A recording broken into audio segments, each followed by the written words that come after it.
Paton and Walsh. Chapter 1. Father said, "We can take very little with us."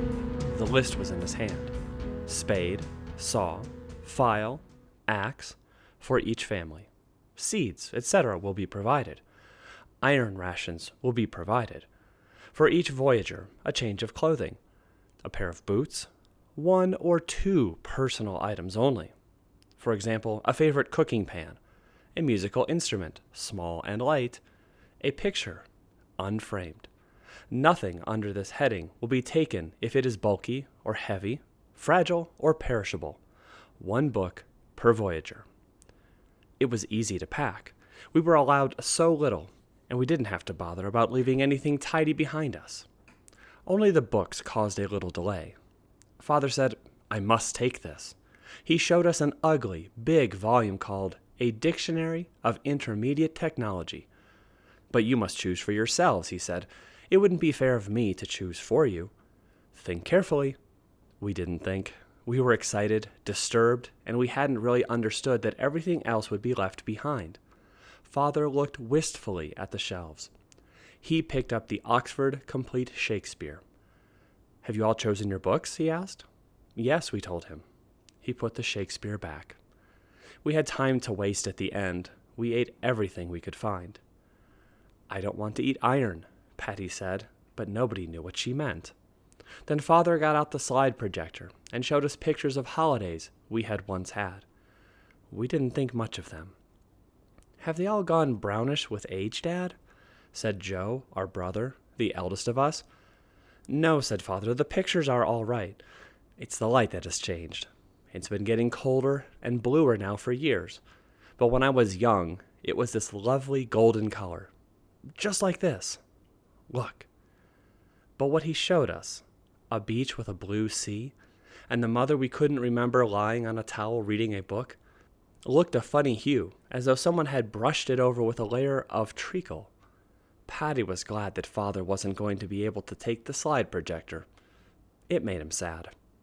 And the next day, we all went away, Father and Joe and Sarah and Patty and lots of other families, and left the earth far behind. When this happened, we were all quite young, and Patty was so young that later she couldn't remember being on the earth at all, except those few last hours, and even the journey was mostly forgotten. She could remember the beginning of the journey, because it was so exciting. When we would undo our seatbelts and look out of the windows, the world looked like a Chinese paper lantern, with painted lands upon it, and all the people on the ship looked at it, and some of the grown-ups cried. Father didn't cry. He didn't look either. Joe went and talked to Father by and by, but Sarah and Patty stood at a porthole all day long and saw the world shrink and diminish down till it looked like a round, cloudy glass marble that you could have rolled in the palm of your hand. Patty was looking forward to going past the moon, but that was no fun at all, for the ship passed by the dark side, and we saw nothing of it. And then we were flying in a wide, black, starry sky, where none of the stars had names. At first there were voices from the world below, but not for long. The disaster from which we were escaping happened much sooner than they had thought it would. And after 2 days, the ship was flying in radio silence, alone, and navigating with a calculator program on the computer and a map of magnetic fields. The journey was very boring. It was so long. The spaceship was big enough to frighten us when we thought of it flying through the void. Joe kept telling Patty not to worry. "Heavy things don't fall down in space," he told her. "There's nowhere for them to fall. No gravity. When I knock things over, they fall down, just like at home," Patty said doubtfully. "That's just the ship's gravity machine, making it happen inside the ship," said Joe, "to make us feel normal. But the ship was small enough to frighten us too, when we thought of spending years inside it. We will still be here when I'm 14, said Joe, as though he found that as hard to believe as Patty found the lack of gravity. Better get used to it then, said Sarah. We had pills to make us sleep a lot of the time, but the rule said everyone had to be awake some of each 48 hours. When people were awake, they played games, Monopoly and Go, and backgammon, and chess, and mastermind, and space invaders, which were all on the ship's computer and could be played with the video screens. And one of the grown-ups had even brought along as his special luxury a funny handset for playing chess, which let you play it with another person instead of with the computer. When we weren't playing games, we could read the books we had brought. Joe asked Father why there were no books to read on the computer screens. Father told us that all the new, well-equipped spaceships belonged to big, wealthy countries.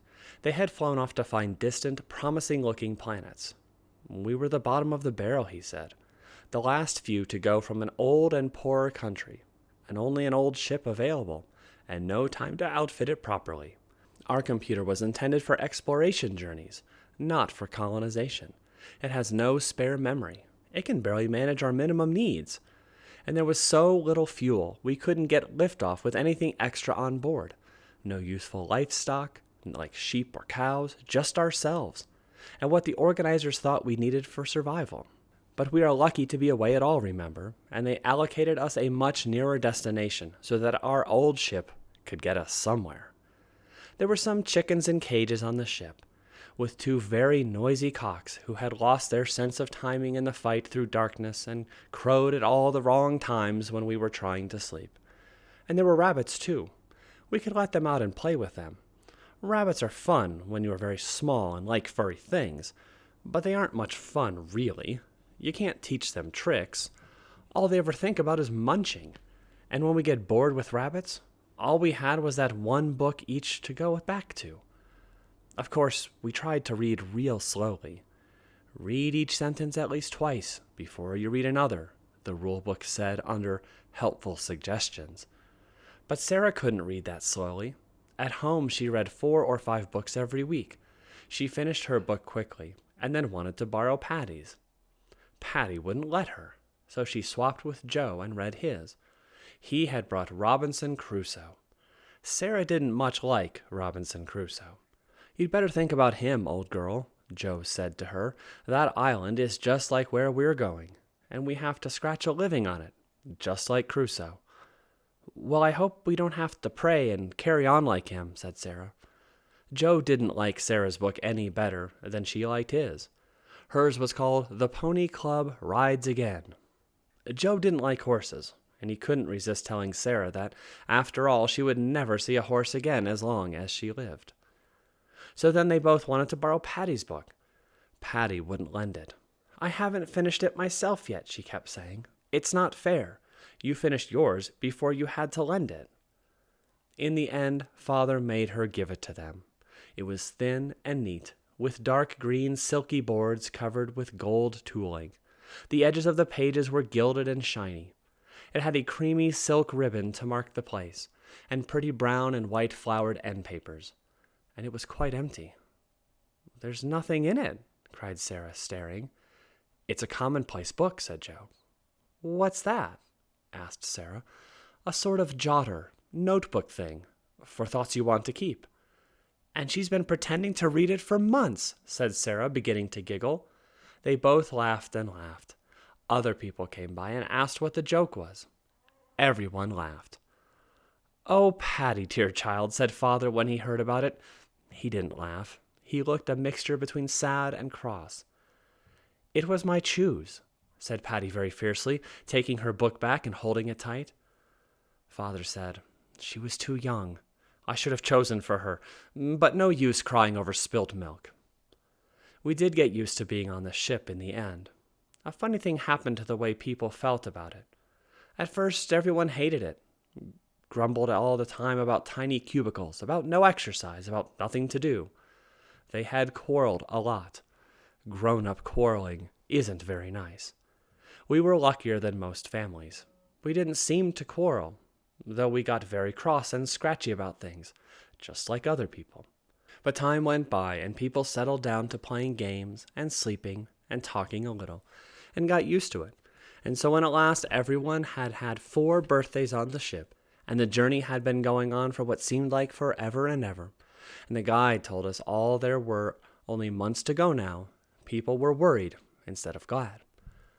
"We shall be lucky if we can walk more than 3 steps, we're so flabby," said Father, and people began to do push-ups in their cabins and line up for a turn on the cycle machine for exercising legs. Joe began to ask a lot of questions. He didn't like the answers he got, and he talked to Patty and Sarah about it after lights out in sleeping times. They just don't know what this place is going to be like, he told them.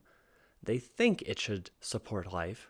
They know there is plant growth on it, and they suppose that means we could grow wheat, but there may be wild animals or any kind of monster people on it already. They don't know. Couldn't there possibly be wild ponies, Joe? Said Sarah. No, sis, I don't think so, said Joe very kindly.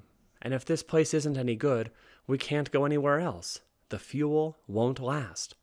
All they've got for us, if it isn't any good, are pills. I don't want to take pills, said Patty. We'll have to, if all the others are taking them, Sarah told her. We couldn't be left alone. I think we ought to be allowed to choose, said Patty. Oh, Patty, said Joe, grinning at her from his bunk. You're a fine one to talk about choosing. What good is your choosing, ya goose? Chapter 2. A time came when we reached the light of a new sun. Bright golden light filled the spaceship from the starboard portholes. The cocks woke up and crowed as if for all the missing mornings on the whole long trip. The sun warmed the ship and made it hard to sleep at sleeping time. And then the new planet loomed up on the starboard side.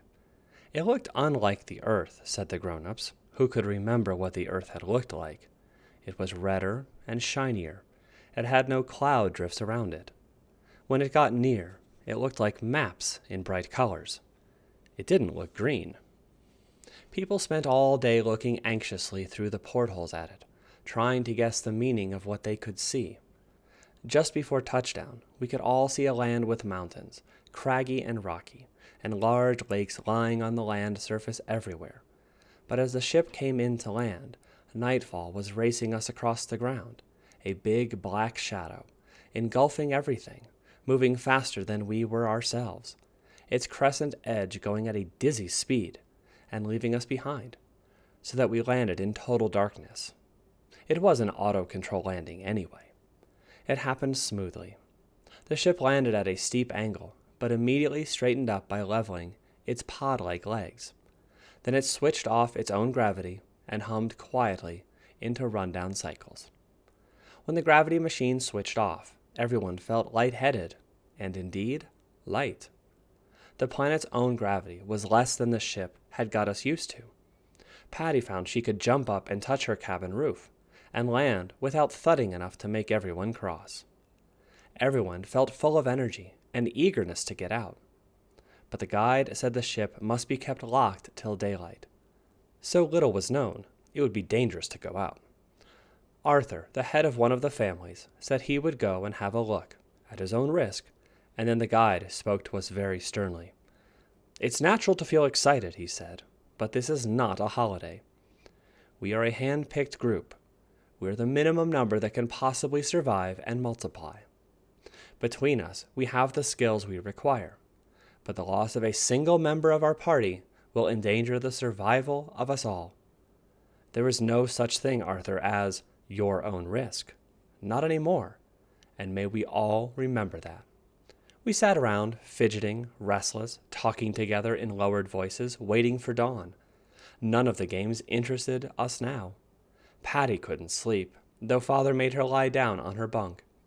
The feeling of suspense, the unfamiliar rhythm of the machines running themselves toward shutdown, the altered pitch of the voices around her kept her awake so late, so long, that when dawn broke at last, she was fast asleep and did not see it. But Sarah told her it had come like a dark curtain being swept aside in a single rapid movement. For a few minutes there was a deep indigo light, and after that, brilliance. The guide walked around the ship, looking out of each porthole in turn. All that he could see was rocks, white and gray, rather glittery crags, all very near the ship, blocking any distant view. They gave Arthur a breathing mask and put him through the inner door to the ship's main hatch, closing it behind him before he opened the outer doors. He came back very quickly. "Come out," he said. "The air is good." So we trooped down the ramp and found ourselves in the shadow of the ship, in a narrow gully between one rock face and another. It seemed to be a sort of hanging valley in a hill, a tiny runnel of flowing clear liquid threaded between rocks in the bottom of the dip, over a bed of silver-white sand and pebbles. Malcolm, the party's chemist, took a sample of the stream in a little specimen bottle to test it. Patty was so sleepy after the night before that she could hardly walk, and Father picked her up and carried her, nodding with drowsiness, rather than leave her alone in the ship. She went in his arms, up the slope toward a gentle saddle between one side of the valley and the other, where all the others were walking. It was easy to walk, even up the slope. Patty felt light and easy to carry. So up we all went to the rim of the hollow and looked over. Before us lay a wide and gentle plain sloping to the shores of a round, wide lake some miles across. Beyond the lake, a very high mountain with perfectly symmetrical slopes rose into the sky, topped with snow. A mirror image of the lovely mountain hung inverted in the lake, quite still, for the surface was like glass, perfectly unruffled by even the slightest impulse of the air. The surface of the plain was gray and silver, shining like marcasite in places, in others with a pewter sheen. To the left and right of the plain, on gentle hills, were wide sweeps of woodland, with quite recognizable and normal trees, except that the leaves upon them were not green, but shades of red, and shining, like the blaze of an amazing autumn. It was very beautiful, and perfectly silent, and perfectly still. The children ran forward onto the open expanse of land before them, shouting, and at once we were limping, crying, and hopping back. We were still wearing the soft ship slippers we had been given to keep down the noise in the corridors of the spacecraft, and the pretty gray grass and flowers had cut through the thin leather at once and cut our feet. The guide ordered the crate of boots to be brought from the store and unpacked. Someone fetched ointment and bandages. Meanwhile, we stooped and picked the sharp plants, which broke easily in our fingers when gathered. They seemed to be made of glass, sharp and shining like jewels. But as soon as we all had boots on, we could walk over them safely, for the growth was crushed beneath the soles, as fragile and as crunchy to walk on as the frost-stiffened grass of winter on earth. We all walked over the crisp and sparkling frost plain, down toward the shores of the lake. It took an hour to reach it. The lake shore was a wide silver beach, made of soft, bright sand, like grains of worn-down glass. And all the time we walked toward the lake, it did not move or ruffle, even though to shake the curtains of reflected mountain and reflected sky that hung in it. And though the air smelled good and sweet to breathe in, it was windless, and as still as the air in a deep cave underground. Only the little rivulet that followed us across to the lake from the crag valley where the ship had lodged moved. It chuckled gently from stone to stone, and sparkled as brightly as the glass leaves and grass. When we got to the beach, Patty went to look where it joined the lake, to see if it would make some splash or ripples for just a little way. But it seemed to slide beneath the surface at once, and made only the faintest rippling ring, quickly dying in the brilliant mirror of the lake. "I think we may be lucky," said the guide. "I think this place is good." People laughed, and some of the grown-ups kissed each other. The children ran to the edge of the lake and made it splash. Jason's mother ran along the beach, calling to the waiting children not to drink from the lake until Malcolm had made sure it was water. Everyone was thirsty from walking, and the lake looked clear and good, but we all obediently drank from the flagons of recycled water from the ship. "Right," said the guide. "We shall begin the settlement program. And first we need to name the place we are about to build.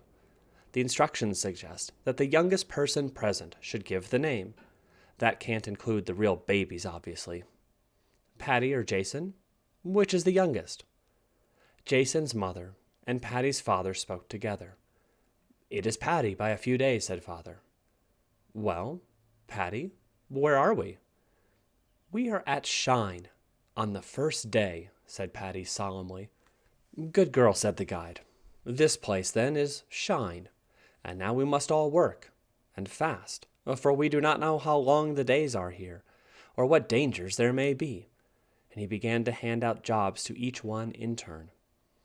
So people went back to the ship to unload the land truck, fill it with tents and food and sleeping bags, and bring them to the shore.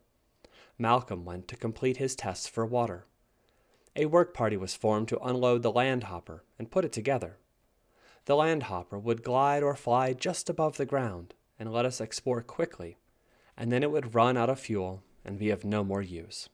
And the guide had 2 men standing with guns ready, one each side of the camping ground, in case of wild beasts or enemies. In science fiction, bullets go right through things, and they come right on anyway, roaring, "Rrr," said Jason. And we're in science fiction now, aren't we? So what good are guns? We are in Shine, said Patty, and no monsters will come. Jason hadn't talked to her much on the flight. He was much shorter than she, and he thought she was older. But now he had found that, although she was taller, she was younger, and he got friendlier. There was no job for either, so they watched Joe setting up a tally stick. It was a huge plastic post with rows and rows of holes in it, and black pegs to move in the holes. "What's it for, Joe?" they asked. "It's a calendar. We have to count the days here, or we'll lose track. All the things on the ship will run down and stop working. Clocks, calculators, everything. So this thing just keeps account. You move 1 hole for each day. You move the peg, and you remember when you are." "A tree of days," said Patty. The grown-ups brought a stove from the ship and a can of fuel, and set it up to cook supper on the beach, for the sand was soft and easy to sit and walk on, unlike the gray glass grass. A ring of tents went up around the stove. Malcolm decided that the little stream and the huge lake were both good water, fit to drink. And after the stale recycled water we had been drinking for so long, how fresh and clean and cool the lake water tasted. Everyone laughed again, and passed the cups from hand to hand, exclaiming. The guide said they must set a guard over the camp all night. Any kind of living thing, harmless or savage, may be here, he said. The wilderness seemed so beautiful, and so still it was hard to believe that. But they chose 5 of the men to take turns on watch. And only just in time, for soon after the watch was chosen, the night came upon us. A curtain of deep lilac light swept across the lake, obscuring the sight of the mountain, and sinking almost at once to a deepening purple, then inky darkness. It got dark much quicker than it would have done on Earth, in less than half an hour. The darkness was complete for a moment or two, and then as our eyes got used to it, it was pierced by hundreds of bright and unknown stars, nameless constellations shining overhead. People began to spread their bedding in the tents and to settle to sleep, and as they did so, a gust of air shook the tent walls, and there was a sighing sound of wind in the woods, and a lapping of water on the shore close by, unseen in the dark. And then the air was quite still again, and it began to rain, heavily and steadily, though the stars were still bright in the clear above. When Patty fell asleep, she could hear Father and Malcolm talking together in low voices at the other end of the tent. "There must be no dust at all in this atmosphere," said Malcolm. "That would scatter light and delay the dark. No wonder it feels so invigorating to breathe." Father took his turn on watch, but nothing stirred all night, he said. The rain stopped in an hour or so, and not so much as a gust of air moved anywhere around. At the sudden return of daylight, all was well. The next day the land hopper was fitted out. It was a small craft that could carry 4 men and a scanning viewer to make tapes for the computer in the spaceship. It would hover about 40 feet up and glide over water and dry land. It was going to explore the whole planet, looking above all for any sign of life, any possible enemy creature. It had a navigation program built in, sensitive to the planet's own gravity. A lot of people wanted to go on the trip, and the guide had to choose the crew like a raffle, pulling names out of a bag. Father stayed. The people who stayed would have to look for materials to build houses. Tents would not do forever. Of course, we went first to the woods to cut down trees. A party of grown-ups went, carrying saws and axes, and the children went with them to watch. The light in the wood was all ruby red and crimson where the sun struck down through the red leaves overhead. The trees wouldn't be cut down. The saw blades were blunted as soon as they cut through the soft gray bark. The trees were far harder than wood on earth. Arthur suggested trying a hacksaw, and that did better, bringing out of the cut in the tree trunk a fine silver dust like metal filings. The work went very slowly and was very boring to watch. After they had been working an hour, the cut was only an inch or so deep. Father began walking around the wood, looking for twigs on the ground. When he found some, he broke them and held the broken ends to the light. He showed Arthur and Joe what he saw. Look, this stuff has a different structure from wood. It's made of lots of little rods joined together. It's very hard to saw, but I guess it will be easy to split. I hope you're right, said Arthur. It will take 10 years to build a single house if we have to saw planks, and it takes as long as this. And how long would it take to plane and shape wood for window frames and furniture? Asked Jason's father. Children, go and gather up as many of these twigs as you can carry and take them down to the beach, Father said. We don't even know if this wood will burn yet, and if it doesn't burn, we will have to find something else for fuel. So the men took turns at the hacksaw, and the children gathered twigs all morning. Father was right about the splitting. The tree trunk that had taken so long to cut through across the grain split easily and straight along its length when wedges were banged in at one end with a hammer. We could use them just like this, said Arthur. Round sections outward, flat edges in, like log cabins. As for windows, said Father, I doubt if we'll need them, for the sunlight was striking through the pale stuff of the split log as though it were frosted glass. A little more trial and error showed that nails were useless. Even the best ones turned their points at once on the tree trunk, but it was very easy to drill, and screws would hold well in it. Meanwhile, on the beach, Joe set light to the pile of twigs the children had carried from the wood and discovered at once that the trees would burn. The twigs caught fire easily and blazed brilliantly with a bright blue flame, so hot and fast burning that the fire had to be dampened with sand before the meal could be cooked on it. We shall need to be careful making huts out of this, said Malcolm. We shall need stone chimneys and hearths, I think. When we had eaten and brewed a can of coffee on the fierce little bonfire, we quenched it with water, and then the children found in the ashes curious shiny lumps of molten stuff, too hot to hold, and streaked in green and blue and orange, which had formed on the sand where the fire had blazed. A conference was going on among the grown-ups. Cutting trees was going to be a terrible labor, and would soon blunt all the blades we had.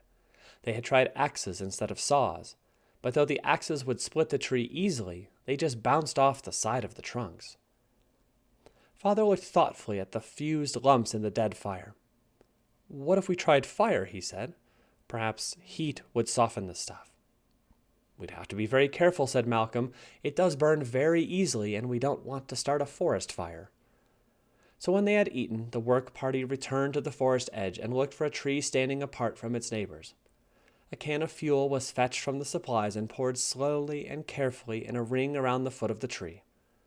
The grown-ups brought buckets of sand from the lakeshore to muffle the fire if it got out of hand. Then they lit the ring of kindling around the base of the tree.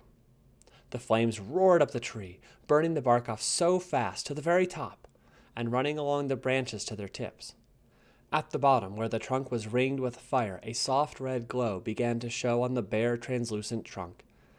Then, using the longest saw blade they had, so that they could stand back clear of the fire, the men began to saw through the red-hot band of the tree trunk, and the wood cut like butter, smoothly and easily. The tree toppled and fell, crashing through the outermost branches of neighboring trees, and thudding on the ground in a shower of torn twigs and leaves. Everyone cheered and shouted. Right, said the guide. That's how. Now who? Who volunteers to fell the trees for huts? Who volunteers to find isolated trees? We shall need many of them. Paddy expected Father to volunteer, since he had found how to do it. But he didn't. He went back to Shine with the guide and began to help plan where the huts would be and what they would be like. Joe joined the logging party. Paddy and Jason volunteered to find trees. There were a lot of scattered single trees of great size standing among the rocks, where the wood petered out at the edge of the lake. Running around finding them was fun. The huts were lovely when they were made. They were fluted because the round side of the split trunks faced outward. They were shiny silver gray, and the light shone softly through the walls, so they needed no windows at all. The roofs were made of thin slices of wood. It split so easily that these were simple to make, and seemed more likely to last than thatch. It made the roofs look like lizard skin with overlapping scales. Each hut had a tall chimney made of big rough stones, fixed with lots of cement. The cement had come on the spaceship, but the sand to mix it had come from the lakeshore, and gave a soft pink tinge. By day a pale gray shadowy light filled the huts, falling through roof and walls, and at night the fires in each hut made bright red flickering patterns over the walls, and you could see the warm glow through the cabin sides from one hut to another.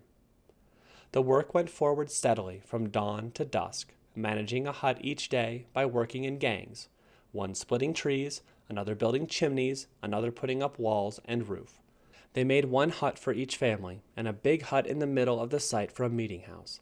Each hut had a vegetable plot beside it, and behind Shine, on the wide plain that lay between the lake and the spacecraft's landing place, they began to mark out fields.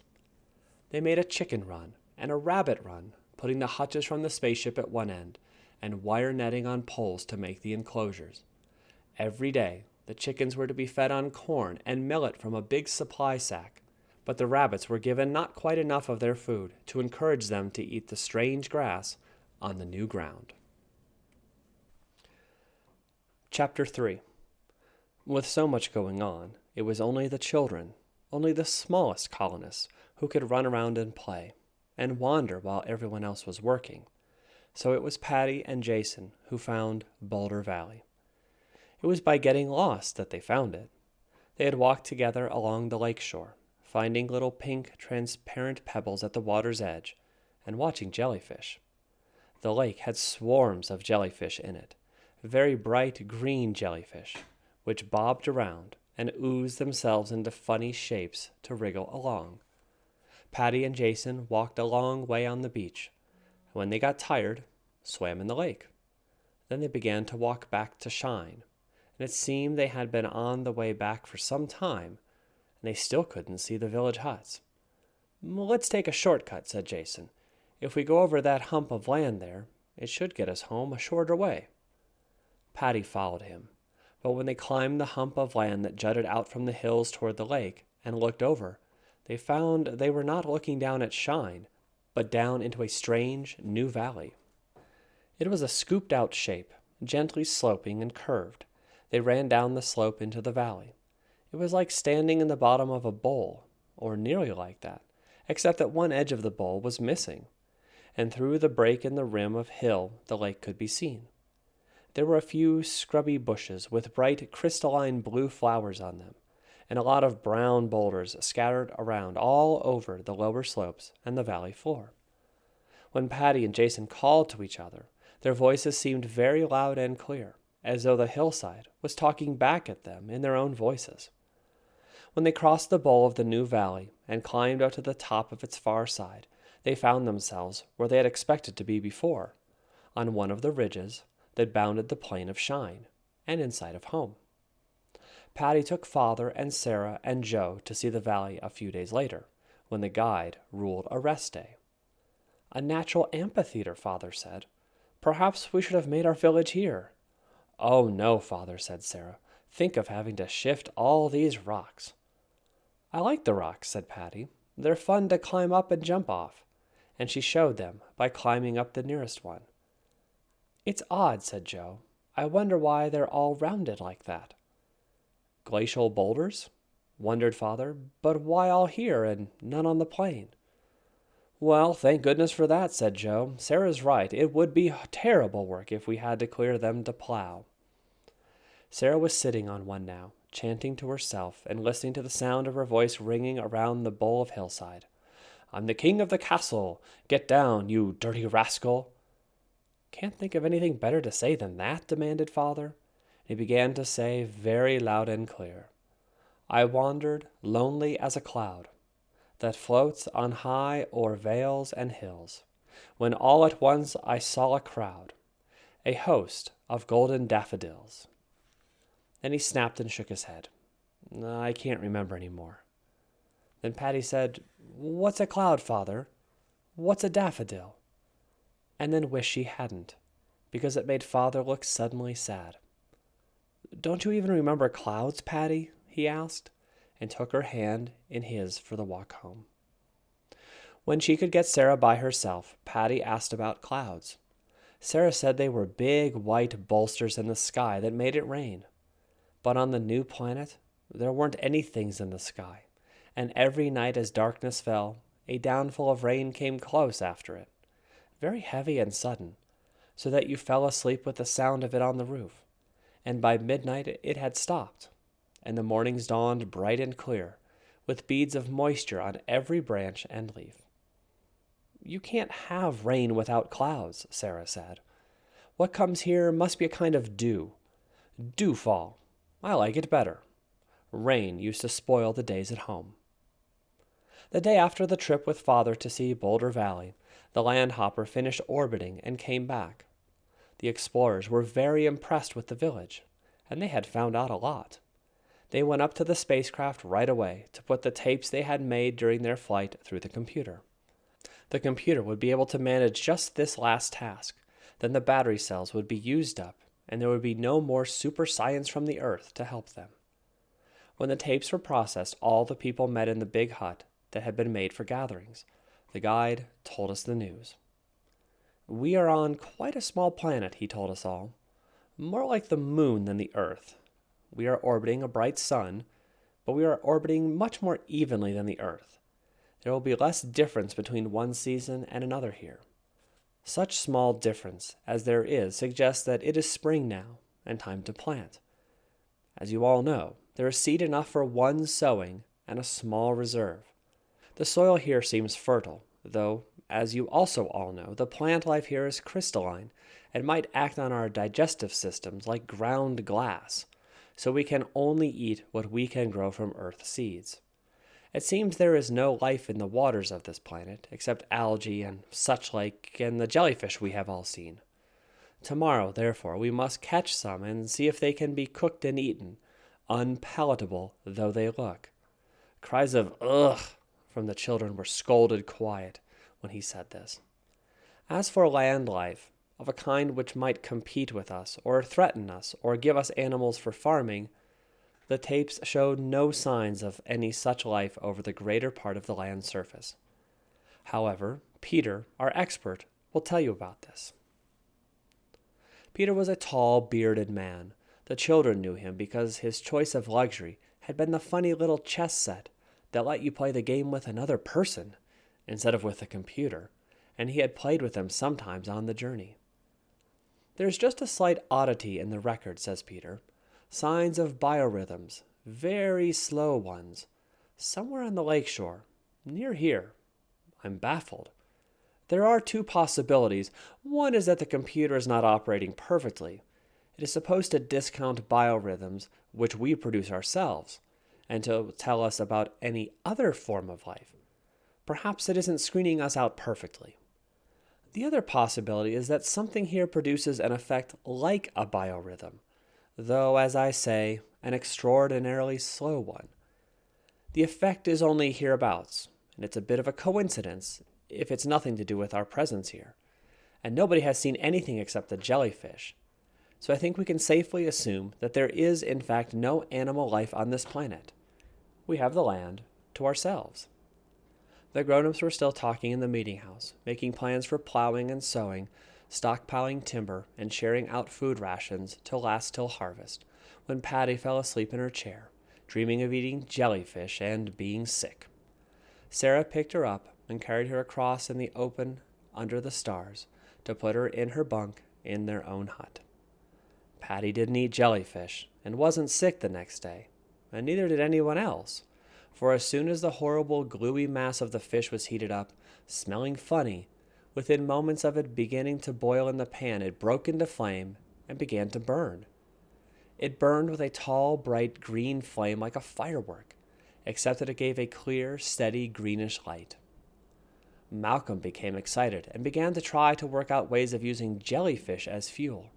He said they must be full of oil of some kind.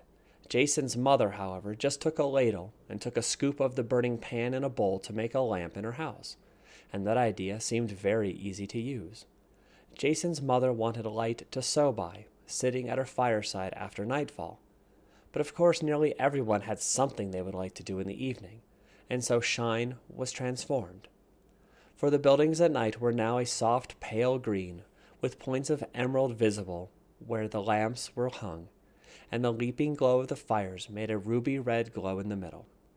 The blurred and magnified shadows of the people moving inside their houses cast dark figures softly over the walls of the fluted, shimmering green and red shining houses, and Shine at night looked like a scatter of blocks of fire opal lying on a dark land under the stars. So life at Shine began to settle down. After the exploration party returned, there were no more night watchmen, and everyone slept in their bunks at night.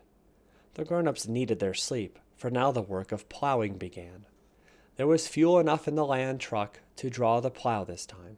In later years, it would have to be pulled by teams of men, but we hoped that in later years the ground would be easier to turn than it was this first time.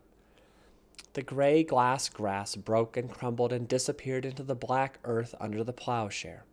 Peter and Malcolm tried to sow the wheat by scattering it in handfuls, as Father said had once been done on earth, before anything useful had been invented. But they soon stopped, because it was lying in clumps, and some was getting lost over the edge of the plowed ground, and it was so precious we wanted every single grain to grow. So we began to plant it, dropping it seed by seed. The children were better at this job than grown-ups, because they had such small fingers and thumbs to take the seeds between, but it was terribly slow going, and Father didn't come to help. For 3 days he just wasn't there when the work was being done, and people began to notice and make remarks about him. And Jason's mother even asked the guide what the rules were about people not working, and the guide said the rules had run out, as the fuel was doing, and we had to get along without any. Father was making a seed drill. He got the idea out of his book on technology, and he made it out of wood. It was a box on wheels. Father got some wheels from a trolley from the spaceship and put them on his box. It had a row of holes in it which dribbled a little trail of wheat grains neatly into 5 furrows at a time. When the drill began to work, everyone stopped grumbling about Father and congratulated him. At supper that night, he began to talk to Joe and Sarah and Patty too, though perhaps he thought she was too young to understand him. I planned to be the contriver, the maker for this planet, Father said.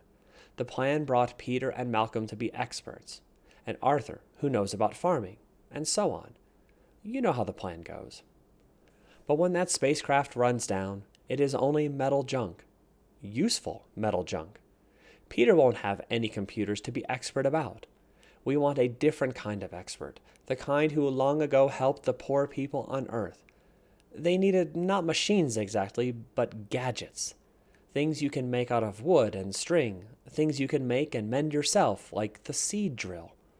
The book I brought is full of ideas like that one. I will be a maker. When the harvest is in, I'm going to make a loom and a spinning jenny, and find something we can spin and weave. We aren't short of clothes and cloth, Father, said Sarah, and I think there are 3 sewing machines. Funny ones, you have to turn them by hand. We will be short, Sarah, Father said. How long do clothes last? How often did you need new jeans and t-shirts at home? And you mean we won't farm? We'll make and sell stuff? She said. Is that fair? Why, no, my dear, he said. We'll do our share of the work, and we'll share what we make as long as the others share with us. But we will be important. We will be very respectable citizens here. We will hold our heads high. You don't realize, I think, how divided and snobbish the old world was. Nobody counted for anything without a degree in math and computer science and ecology, and I was just a plain mechanic. Did you wonder why we were chosen for the escape? I'm just population fodder.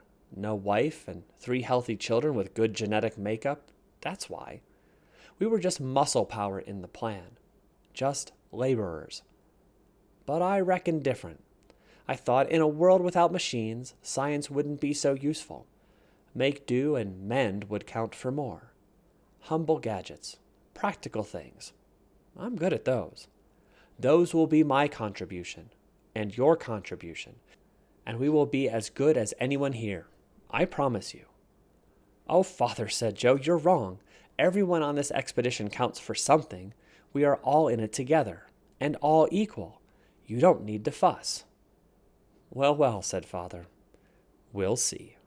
Chapter 4. When the wheat was in the ground, a bad time began. At first the grown-ups were pleased with themselves. Everyone had worked hard. The harrow from the spaceship had been hauled over the furrows to cover the seeds over. The land truck had pulled it across about half the acres and then run dry. So the men had pushed it out of the way and began to drag the harrow themselves, in teams of 6 at a time. When it was all done, everyone was tired but triumphant. And then we had all to wait and see if it would grow. And it would not. And if it would not, we would starve. The first really bad thing that went wrong was all our rabbits dying. We had made them so hungry they had begun to eat the gray grass. One morning when we woke up, they were all sick, lying in a heap in a corner of their hutch, with sad, cloudy eyes. And by the next day, they were all dead. Sarah said they died of homesickness. Father thought they might have caught some kind of virus. Most people thought they had been killed by eating the crystalline plants. The chickens were all right, and they had eaten only earth-grown grain. All the children were sad about the rabbits. Jason even cried. But it was lucky about the chickens, because we hoped to get some eggs to eat soon. The iron rations from Earth wouldn't last forever. And of course, once the sowing was done, there was time to think and worry. Most families dug their vegetable patches and planted lettuces and carrots and beans from the seed reserves. And what made the worry worse was that nothing would grow in the vegetable patches. Lettuces didn't come up at all, and carrots came black and hard as bones, and all twisted, so everyone pinned their hopes on the beans. Beans are important food. They grew nice green leaves, though after a while the leaves had mottled patches of glassy, clear specks. The pods were a brownish color when they formed, and the beans themselves just didn't grow inside the pods. They were little withered specks instead of nice, fat, eatable seeds. Of course, it took time to find out that the vegetables wouldn't grow. Life was full of time, full of waiting. Father kept busy with his gadgets, and Malcolm with testing things to see what we could eat. He didn't find anything much. There was a kind of shellfish and 1 or 2 bitter herbs, but nothing easy and nice. Every time a seed went wrong in a vegetable patch, people got gloomier. Everyone was worried, and everyone except Malcolm and Father was bored. Once you got used to it, life at Shine was deadly. No records, no television, no books, nothing. Once it was dark, you just sat by your fire, lit up bright green by a jellyfish, and gloomed. Joe read nothing but Father's technology book. Even Sarah didn't want her pony book anymore. Ponies were about as relevant on Shine as the natural history of little green men would have been on Earth. That left Robinson Crusoe. The trouble was, it all seemed rather silly. He seemed to have it easy compared to us. There was plenty to eat on his island, and when he planted things, they grew, and all the time a ship might just come by and take him home, and he seemed such a stiff old bore about it all. We began to read it aloud to each other in the evenings, but we soon stopped. Yet we needed something. For one thing, just sitting all evening like a zombie soon gets a bit much, and for another, all the things that were happening to us were just slopping around in our heads, and we needed some stories to cheer us up. The stories are tidy. They don't just slop around like happenings. Just once, Sarah said to Patty. "Oh, Patty, if you—" Then she stopped herself, and it was Sarah who thought of trying to swap our 2 books for something someone else had brought. Straightaway she found that 3 other families had brought copies of Robinson Crusoe, and nobody at all wanted her pony story. Various people would have swapped something for Father's technology book, only he wouldn't lend it. "That doesn't go out of my sight," he said. "Anyone may come and read it here, but here it stays. It has to be kept safe." Sarah made a list of books that were in the colony somewhere to help her bargain. It was, Father said, some lot. He was very struck by Sarah's list. Not one Shakespeare, he said. Among us all, not one. There was a Grimm's fairy tales, though, and one of the men we hardly knew had Homer's Iliad. The problem was that the owner of Grimm didn't want to borrow Crusoe. They already had that. In the end, Father got it for us. He traded the loan of it for help in fitting out the family's house with benches and cupboards and beds. We had to work very hard for it, too. Sarah thought it wasn't fair and asked the guide, but he just said we must rely on good neighborliness for such things as lending between families. There weren't any rules about that, and weren't going to be. Father worked for the Grimm because he heard Patty asking Sarah for the story of Cinderella and the 3 bears, and he realized that we had forgotten the Earth stories, or muddled them up. And the sad thing was that the Grimm was disappointing when we got it. Father said it wasn't the real thing, but rewritten for children. And the book hadn't been taken care of. It had coggled covers from being left out in the dew fall, and some torn pages. But when Father sat down to read it to us, one soft evening as we sat outside our hut after supper, the children gathered from the nearby houses and sat down to listen with us. Father began to read The 3 Feathers, and very soon grown-ups gathered too, and stood around listening.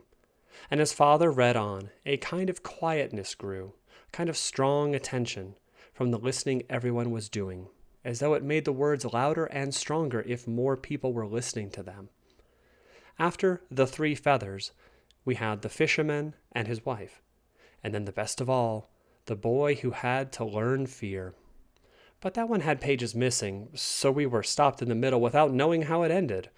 You should have seen how cross that made everyone. Some of the grown-ups tried to remember the story, but none of them could. Malcolm remembered another one about a girl with very long hair and a prince. The guide remembered one about a huge, enormous beanstalk.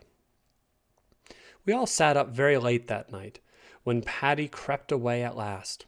They were all trying to remember Hamlet. Later she half woke and heard the dew fall beginning, and the guide's voice saying to Father at the door, "The truth is, we didn't value that stuff when we had it, when we could just pick up a book any time. And now it's all dying out of mind, and we must do without, as without so many other things." And Father said, "I must have read that story once, and yet I cannot remember how it ended. But we have learned fear in our own way here, I suppose. God help us if we must do without our wheat harvest." "You're right, brother," said the guide. For in the time of fear and waiting for the wheat, the grown-ups had all begun calling each other brother and sister. The hard times were all in the mind, really. We still had stores from Earth for weeks. We weren't actually hungry, though we were on half rations. But every time a carrot blackened or a bean plant failed in someone's plot, the worry got worse. And without vegetables to grow, there wasn't work enough, so there was time to worry. The wheat looked all right. In fact, it looked lovely, covering the plain around Shine with a marvelous, bright, tender green. Little blades like swords stood up through the black ground and put a green, pale haze over the ground, and then grew thicker and stronger and stood like velvet shining in the sun. A silky look was on the green acres. It certainly didn't look like anything that was native to the new planet. It looked like home. Oh, it made people ill with homesickness. It made them sad and tired and unhappy. Not the young children. It got the grown-ups. And the worry deepened when Bill, who was the farming expert along with Arthur, found that he could break a blade of wheat clean across, snapping it like glass between his fingers. And so fear grew with the wheat, a terrible fear that there would be no way to grow food on the new planet. And we can never go anywhere else. There was only a burnt-out spacecraft to remind us of far journeys. And of course, though nobody ever mentioned it, Earth wasn't there anymore. If the wheat failed us, there was only a box of pills that would be kinder than hunger. Probably it was because the wheat was turning to glass that Bill was so bad-tempered and horrible. He was one of the farmers, and he felt it was up to him. And day by day the wheat looked less right. It should have been milky green, solid, like leaves on earth, and it was growing brighter and transparent, till the light struck through the stands of blades in the fields, and they shone like emeralds and sparkled transparent and clear. There was never any wind on Shine, never a ripple across the wheat or a movement of water in the lake, and that at least was lucky, for a wind would have broken every blade of wheat clean across. It was so delicate and brittle as it grew tall. Bill was the one who had Homer. Father wanted Homer. He said it was the best book on the planet, since so many people had chosen badly, and the Grimm was all torn and incomplete. And Bill wouldn't let him borrow it. Father let Bill come to our hut and read the technology book, but Bill wouldn't even let Father read his Homer without paying. And he wouldn't take any pay except food. And Father wouldn't consider paying in food. We all said we'd do without supper and not grumble if we got a good story. But Father said we were on iron rations now, and it would damage our health to have less. It was Joe who helped. He understood things better, being older. He heard Patty and Jason and the other little children playing counting and skipping games down on the lake shore. Patty was singing, and Mary was skipping rope, and Jason and some other kids were turning it, when Joe came by. There aren't any birds, and there aren't any bees, to share the sugar on the candy trees. 1, 2, 2, 3, a suck for you, and a suck for me, Patty chanted.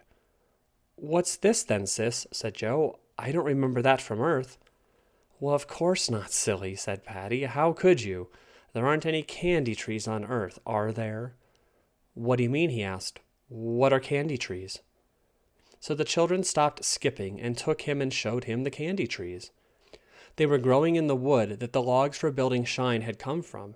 They didn't look very different from the other trees, but they had little crimson droplets oozing here and there from the bark. If you put out a finger to touch the droplet, your finger stuck, and when you pulled it off and licked it, it tasted sweet. Not just sweet either, but delicious. Jason showed Joe how to roll up the trickles of ooze into a lovely sticky red lump like toffee and pop it in your mouth. Joe was very pleased. He ate quite a lot, and he told us not to tell anyone else for that day, and he took some wrapped in broken leaves to show Father. That evening, Father took all the sugar we had left and gave it to Bill in return for a read of his Homer. Bill gave him a 2-hour read for the sugar. Father came back and told us what he had read. But it was very boring. It was all about some gods quarreling, and then about some heroes quarreling. They went to Troy, but then they argued outside the walls, and one of them wouldn't help in the battle. I suppose I didn't get as far as the good bits, said Father. Though I read as fast as I could. It's a very famous story. What do we do about the candy trees? Asked Sarah. Oh, we tell the others now, said Father. It wouldn't be fair to keep it secret longer. I played a bit of a dirty trick on Bill over the sugar, as it is. Everyone was pleased. The grown-ups didn't just go looking for oozy patches on the trees, as the children had done. They cut little grooves in the tree bark and fixed up empty tin cans to catch the flow. They knew how to do this straight away, for it seemed that there had been candy trees on Earth, though not in the part we had come from. It's like maple syrup, Malcolm said. Good stuff, and energy food for us. Father explained to Patty that it would keep them from being very hungry till the wheat could be harvested, but it hadn't the sort of goodness they needed to keep alive and well forever. Malcolm said, we should learn from this. There was sweet sap around us all this time, and the children found it for us. There may be other things, fruits or nuts or berries. We should look and keep looking around the seasons. But the forest held no more surprise picnics, just plenty of the sweet sapped trees. And it was just as well that we had pans of tree candy already, and plenty of them, because of what happened next. Chapter 5. Again, it was the children who found it, or rather, found that it was happening. They were all playing in Boulder Valley. Patty and Jason were in charge of some of the even smaller children, the ones who had been born on the journey, Jason's sister Mary, and Malcolm's smallest Bob, and some others. All the grown-ups were in a conference of some kind, and Sarah and Joe seemed to count as grown-ups now. The children were in Boulder Valley, playing at climbing up the boulders and sliding off them again. Patty had a picnic, the usual iron rations picnic, in a gray tin from the ship's stores, and she was spreading it out for them on a cloth on the grass. Square gray hard biscuits and gray-brown chocolate and pink pasty guava jam. Patty liked playing fathers. It made her feel grown up. She saw Mary some way off and called her back. "Come and slide on this stone, Mary. We're just ready to eat." "I'm not sliding on that one," Mary said. "It pushed me off." "Oh, rubbish, Mary, come on." "Oh, it did, said Mary, coming back all the same when she saw the picnic. "I climbed up it, and it shrugged itself and made me fall off." Jason looked at it with interest, biting a biscuit. "Its shape looks different from before," he said. So Patty stared at it too. And when they were all looking, a crack appeared in the stone. It just tore open a little way, and there was an inside like a piece of wet gray velvet. "I don't like it here," wailed Mary. "Let's go home." The stone tore some more. Tore and moved. Not that it moved on the ground, but it moved inside, like a person in a sleeping bag, shifting arms or legs. "Let's go now," said Patty. They left the picnic just where it was and began to go scrambling up the sloping side of Boulder Valley toward the path to Shine. But as they went, all the stones in the valley were moving. They were heaving and shuddering and tearing open. A very big one lay close to the path home, and as they got near, they saw it had opened right down the middle, and a draggled silver-gray wing with dark purple blotches on it lay like a tablecloth across the path. "We'll be all right," said Patty very bravely, "if we just run. When I say now. Now!" And they ran. They ran around the edge of the spread wing and reached the top of the slope and stopped for breath and looked back. All over the bowl of the valley, the stones were tearing and crumpling and showing soft furry wings. On the farther side of the valley, one giant moth had got all the way out and was half fluttering, half crawling on the ground, fanning its wings in the sun. They were losing the damp look and turning a bright, dusty silver marked with crimson. Very near them, just below where they stood, the moth whose wing had lain in their way was fighting his body free of the crumbling stone. He was thick gray and furry, but he had front arms and a round head like a person, and he was actually looking at them with dark, red, vacant, lidless eyes. He made Patty feel very frightened and sick, and he screamed and took Mary's hand and ran away. They all ran, screaming and crying into the grown-ups' meeting, and some of the men took guns, and all the people ran back up the hill toward Boulder Valley. But Patty sat and thought. Now that she wasn't looking at them anymore, she wasn't sick at the moth people, even when she remembered she had climbed all over them. She went and asked Jason's mother, who was trying to calm the babies down. "What do moths eat? Will they eat us?" "Heavens, no," said Jason's mother. "Moths on Earth ate nectar from flowers, I think, not meat." So Patty went to the cupboard in her hut and fetched a pan of the lovely tree candy and started out after the others to Boulder Valley. And as she got to the edge of the village, the moth people began to fly overhead. Their huge beating wings made a wind that stroked Patty's face and flattened her hair back from her forehead, just like wind at home. All those years closed inside the spaceship, and the time on the new planet had made Patty forget the air could move. The air could touch you, as the quiet air of the new place never did. But the 8-foot span of dozens of pairs of wings made the air into wind. Over Patty's upturned face, a great flock of them came, wheeling and turning in the air over Shine, and over the green turning gold of the colony's precious wheat field, fluttering down and around as though they were looking. One of the huge things alighted just in front of Patty. It had a round head, halfway between a person's head and a wrinkled walnut. It had trembling antennae, which bent and quivered toward her. It had 6 legs to stand on, and its body was furry, silver furry. It folded its wings together above its body and stood. Patty closed her eyes, took 3 steps forward, and put the pan of candy on the ground, and then took 3 steps back and opened her eyes. The moth fell forward toward the candy, and then began to eat it, unrolling a long black tongue and twisting it around the pan. Then it sort of dipped to her, as if bowing, and spread its lovely wings, and flew so close over Patty's head she ducked. And then she looked up and saw all the grown-ups coming back in a group, and watching her being brave and kind.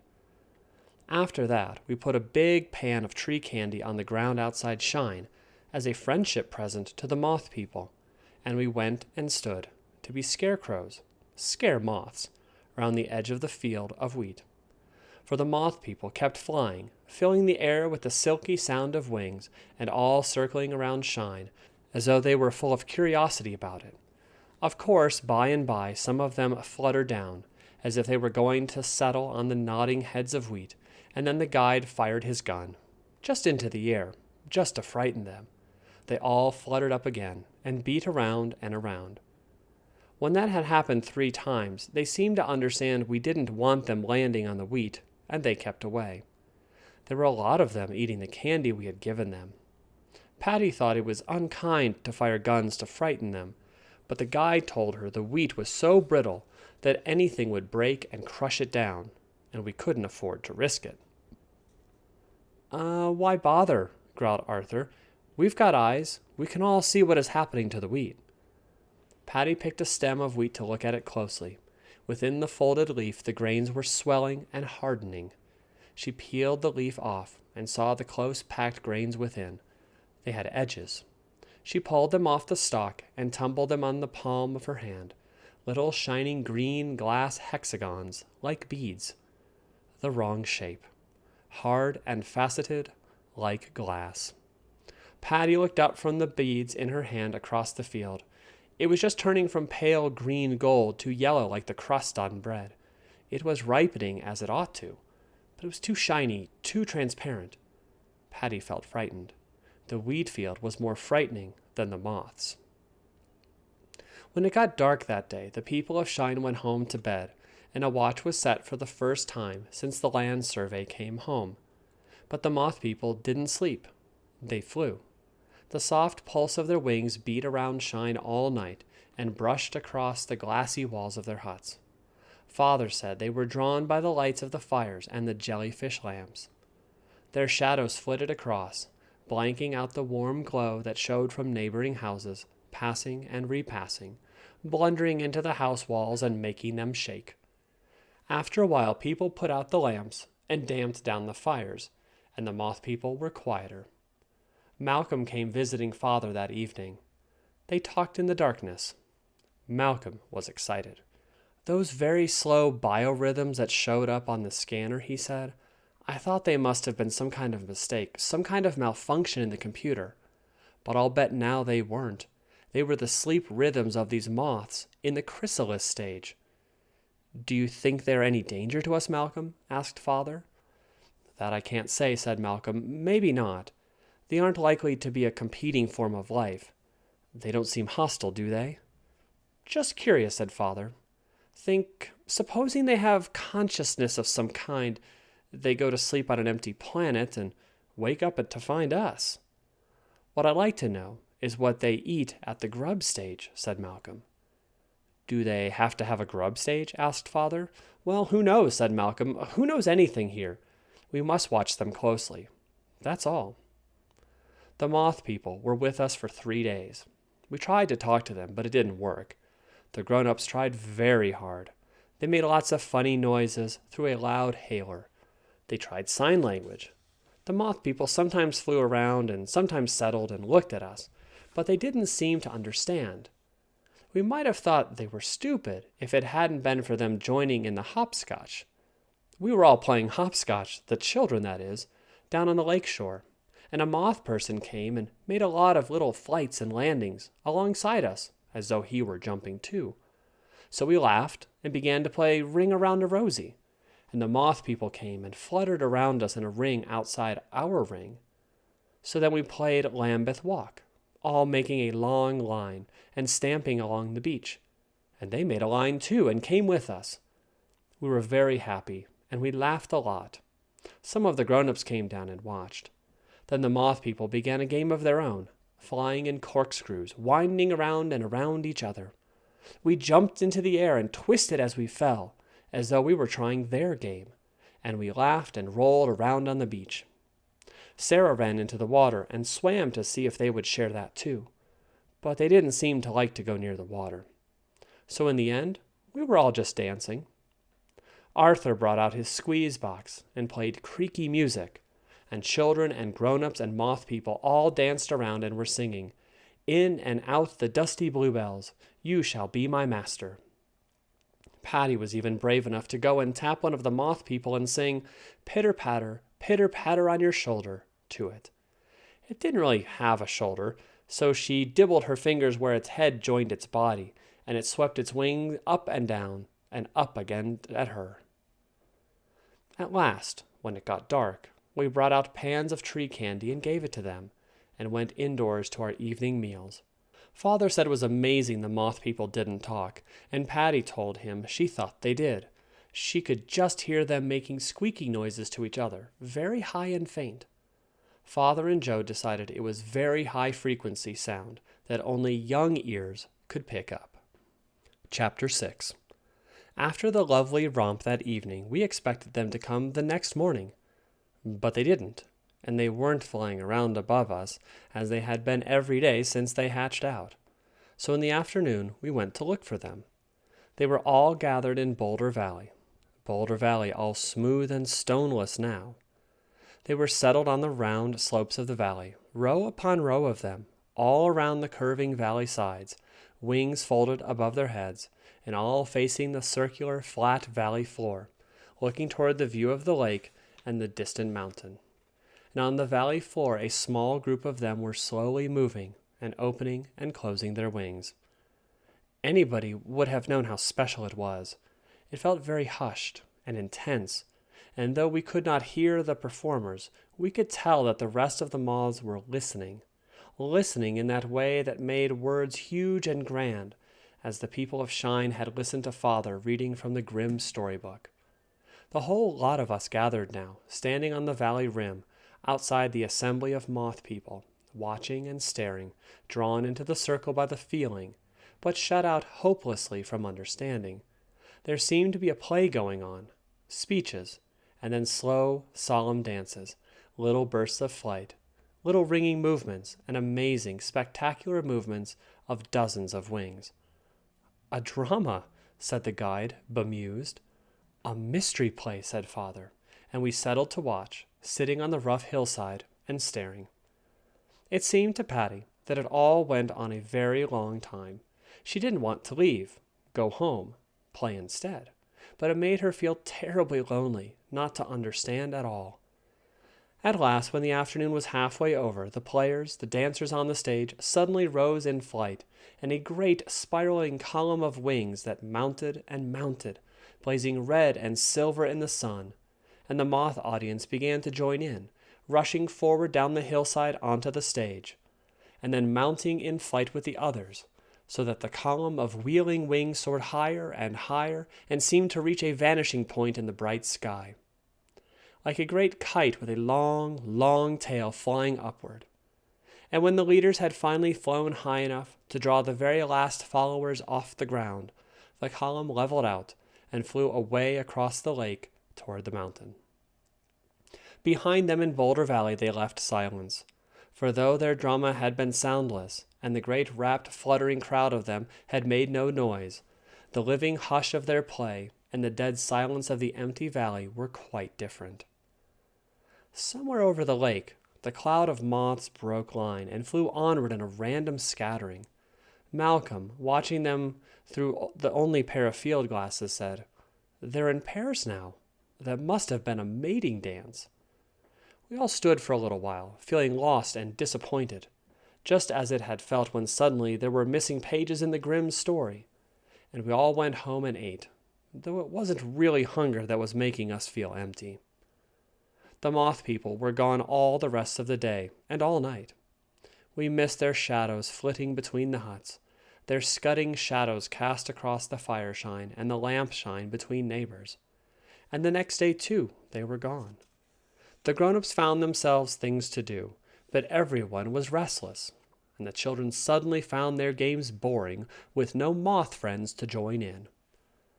And then toward evening they began to come back, or some of them did, fewer than half as many. They came straggling, flying low over the still water, and as though they were sick or exhausted or heavily laden. We could see that they were struggling, that their bodies were swollen and heavy, and some of them could not keep aloft, but touched the water, first just with wing tips, and then as they struggled and failed to fly higher, with wet wings, they stuck to the lake surface, trapped and helpless. We could only help some, only those that fell into the water just near the edge. The grown-ups waded in and pulled them onto the shore, but many of them died, floating and sinking far out. Those we had saved dragged themselves, crawling along the land toward Boulder Valley. The lucky ones, who were still airborne, flew there. Not more than a quarter of them made it, Peter reckoned. Patty and Jason hoped more would come home the next day. We left the survivors resting in the rapid dusk. But the next morning when we went back, carrying tree candy, they were all dying. They had shed their wings, which lay stretched like colored cloths across the valley slopes, and they had laid eggs, lots of brown boulders, scattered like rocks on the hillsides. They would not eat our candy, but lay curled up and quiet, looking very shrunken and ugly and small without their wings. Patty cried for them bitterly. "How long will it be before more of them hatch out?" she asked Father when he tried to comfort her. "I don't know, Patty," he said. "How can we tell?" As Peter said, "We don't know anything here, but I think it will be a long time, a very long time." "Why, Father?" asked Sarah. "Because the bodies, and the shed wings from the last generation of them, had rotted away to nothing when we got here, and only the boulders were left. And I'm almost sure the boulders were much bigger before they hatched than the new ones are. I think they must have quite a lot of growing to do while they are boulders, and I don't suppose boulders grow fast. It might be years before they come again, and I'm afraid we shan't be here to see it."